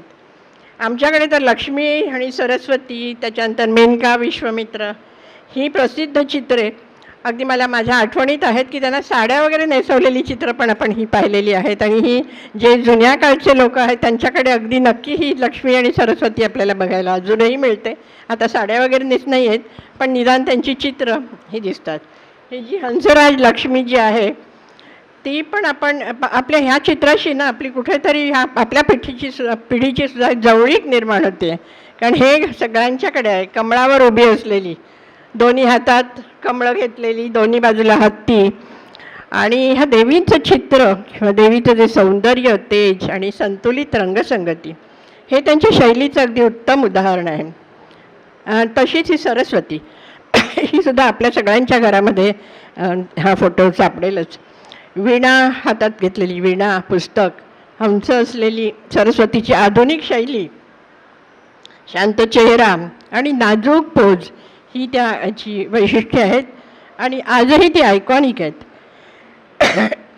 भारतीय संगीत परंपरेतील दाखवलं तुम्ही, संगीत परंपरेतील वाद्यांसह दाखवलेले चित्रसुद्धा अतिशय उत्कृष्ट आहे. त्यात विविध वेशभूषा, सांस्कृतिक विविधता सूक्ष्मरित्या चित्रित केलेले आहेत. हे चित्र राजा रवी वर्मांचं अत्यंत प्रसिद्ध पेंटिंग आहे. चित्रात दमयंती आणि हा दैवी हंस होता यांचा संवाद दाखवला आहे. या संवादातून नल आणि दमयंतीमधील प्रेमकथेची सुरुवात होते. दमयंतीचा कोमल भाव आणि हंसाची पवित्र प्रतिमा चित्राला दिव्य स्पर्श देतात. ह्यातली रंगसंगती बघा, प्रकाश, छाया आणि निसर्ग यांचा सुंदर वापर या चित्रामध्ये केलेला आहे. हे चित्र खरं प्रेम मनापासून सुरू होतं, त्यासाठी भेटणं जरुरी नसते. निर्मल भावना, सत्यता आणि चांगले गुण दोन लोकांना एकत्र आणतात आणि हे चित्रसुद्धा पवित्र प्रेमाचं प्रतीक मानलं जातं. ह्याच्यामध्ये असं असतं की ते दोघंही एकमेकांना ओळखत नव्हते, काही माहिती नव्हती आणि हंसानी दोघांना एकत्र आणण्याचा प्रयत्न केला. तुम्हाला जी स्टोरी माहितीच असेल का, आपण बरेचदा वाचलेली आहे की ह्या नल जो होता तो निषेध राजाचा होता आणि ही एक विदर्भातली कन्या होती आणि ह्या दोघांनी एकमेकांना पाहिलं नव्हतं, कुठलाही संवाद झाला नव्हता आणि हंसानी निषाद राजाकडून राजाकडून आला आणखी त्यांनी हिच्याबरोबर सांगितलं सगळं आणि त्यानंतर त्यांचं प्रेम असं दुरून निर्माण झालं आणि हंसानी हे सगळं घडवून आणलेलं आहे. म्हणून ह्या चित्राला खूपच त्याला इम्पॉर्टन्स दिलेला असतो. दुसरं एक जे चित्र आहे, ज्या चित्राबद्दल मला बोलावं असं वाटतं, त्या चित्राचं नाव आहे स्टोलन इंटरव्ह्यू. इंग्लिशमध्ये त्याला स्टोलन इंटरव्ह्यू किंवा चोरटी भेट हे ऑइल ऑन कॅनव्हासमध्ये आहे. चित्रात एक स्त्री आणि पुरुष स्तंभाजवळ उभे आहेत. बघा, स्तंभ दिसतोय त्याच्यामध्ये आणि स्त्री जी आहे ती हातात गुलाब घेऊन आहे आणि या गुलाबांच्या पाकळ्या ती उलगडते आहे आणि हे ना प्रेमाचं प्रतीक आहे. एक रोमॅन्टिक आणि गुप्त संवाद त्याच्यामध्ये दिसतोय. पुरुष आनंदी पण संयमी भावनेत आहे.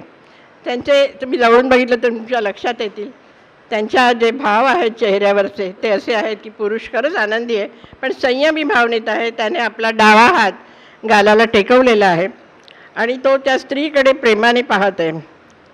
हे चित्र हैदराबाद येथील सालारजंग म्युझियममध्ये आहे. हे एक गुप्त हळूवार क्षण आहे जो कदाचित उघड्यावर नसेल पण दोघांच्या खाजगीमधलं हे चित्र असू शकेल. गुलाबाच्या पाकळ्या उलगडताना तू उल्लेख केलास ते म्हणजे हे प्रेमात असलेल्या व्यक्तीचं हळूवार खेळ किंवा भावनात्मक संवाद दर्शक आहे. जी माणसं प्रेमात असतात ती अशी गुलाबाची फूल हातात घेऊन प्रपोज तर करतातच आणि त्याच्या पाकळ्या उलगडणं हे प्रेमाचं प्रतीक आहे. ते असं म्हणतात की मी तुझ्यावर प्रेम करते, तू माझ्यासाठी महत्त्वाचे आहेस, असा हा सूचनात्मक संवेद या चित्रामध्ये दाखवलेला आहे. आणि दुसरं आणखी त्याच्यामध्ये म्हणजे स्तंभ जो आहे ना, त्या चित्रात जर स्तंभ दिसला तर हे स्थापत्याचा भाग असतो, तो स्थिरता आणि धैर्य याचं प्रतीक असू शकतो. म्हणजे त्या गुप्त क्षणाला एक मजबूत आधार असतो. म्हणजे आपण जे प्रेम करतोय ते टिकणार आहे हे दाखवण्यासाठी हा खांब किंवा आपण जे म्हणतो तो स्तंभ दाखवलेला आहे त्यांनी, असं मला वाटतं. आणि ह्या गुप्त क्षणाला त्याचा आधार मिळालेला आहे. तर अशा तऱ्हेची ही काही चित्रं आहेत. ही चित्र करताना ना खूप खूप आवडतं. खूप म्हणजे तुम्हाला असं आतून असं वाटतं की ही चित्र आपण करत राहावं, त्याचं काय त्याच्या मागे भावना लपलेल्या आहेत त्या जाणून घ्याव्या. तर मला तर हे करताना खूपच आनंद झाला. अर्थातच आपली काही योग्यता नसते, ही नुसती कॉपी काढायची असते, तरीसुद्धा एक आनंदाचे क्षण अनुभवता येतात. तुम्हाला जर कधी वाटलं तर तुम्हीसुद्धा हे प्रयत्न करून बघा आणि खूप मजा येईल तुम्हाला. एवढं सुंदर कार्यक्रम सादर केल्याबद्दल या दोघींचेही खूप खूप आभार. आणि तुमच्यामधून सुद्धा अजून काही ह्या लोकांना प्रेरणा द्या. तुम्ही जसे एकत्र करू शकत या लोकांना नवीन नवीन, जशी अंजलीने तिला प्रेरणा दिली आणि त्याच्यावरून हे एवढं मोठं आपल्याला बघायला मिळालं. सगळं दालन आपल्यापुढे तिने उलगडून दाखवलं दोघींनीही. तर तुम्ही सुद्धा काही सजेस्ट करा, स्वतः प्रयत्न करा. आता मला लक्षात आलं की दिलासामध्ये फक्त विचार, आचार विचार, पर्यटन वगैरे हे सगळं न राहता हे एक नवीन आपण उलगडलेली आहे. चित्राचं सुद्धा कसं रसग्रहण करावं हा सुद्धा गुण जर दिलासांच्या सभासदामध्ये जो आज मला दिसला, त्याचं मी खूप खूप कौतुक करते आणि अशाच तऱ्हेचं आपण पुढे करत राहू. आता रश्मिताई एक छान कविता म्हणून दाखवणार आहे आणि ती कविता आपल्या दिलासा सदस्य स्मिता गोखले यांनी लिहिलेली आहे आणि आता रश्मिताई त्या वाचून दाखवतात. सर्वप्रथम सर्वांना कविता नंतर वाचायला मिळणार आहे, आता फक्त ऐकायची. आणि मीराताई आणि ज्योत्स्नाताईंचं खरंच कौतुक, कारण एक खजाना उलगडला. आणि ते दत्ताचं वगैरे जे काही हे आहे, सगळ्यांनी नक्की चित्र पहा, कारण चित्र गुरुवार म्हणून तिकडे लावलेलं आहे, त्याचं दर्शन घ्या. राजा रवी वर्मा चित्रविश्वाचे मान्यवर जादूगार, आधुनिक भारतीय कलेचे जनक, थोर चित्रकार.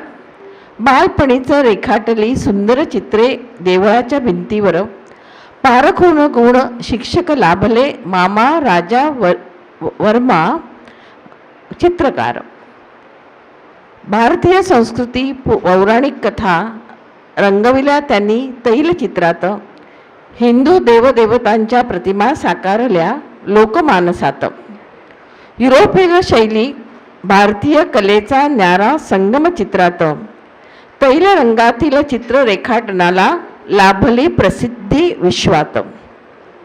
चितारल्या अनेक उत्तम सुंदर महान चित्रकृती, देवी श्री लक्ष्मी ठरली सर्वोत्तम प्रसिद्ध कलाकृती. चित्रांना लाभले नानाविध देशी विदेशी पुरस्कार, कैसे ए हिंद पुरस्काराने लॉर्ड कर्झनने केला सत्कार. रवी वर्मामुळे मिळाली भारतीय कलेला नवीन दिशा, आंतरराष्ट्रीय चित्र प्रदर्शनात उमटवला मानाचा ठसा. रणजित देसाईंनी राजा रवी वर्मा कादंबरी साकारली, रंगरसियांनी हिंदी सिनेमाने जीवनकथा सर्वत्र गाजली. स्त्री सौंदर्यावर रेखाटली आकर्षक सुंदर चित्रे छान, उत्तानतेचा नाही कधी लवलेश, मर्यादांचे केले पालन.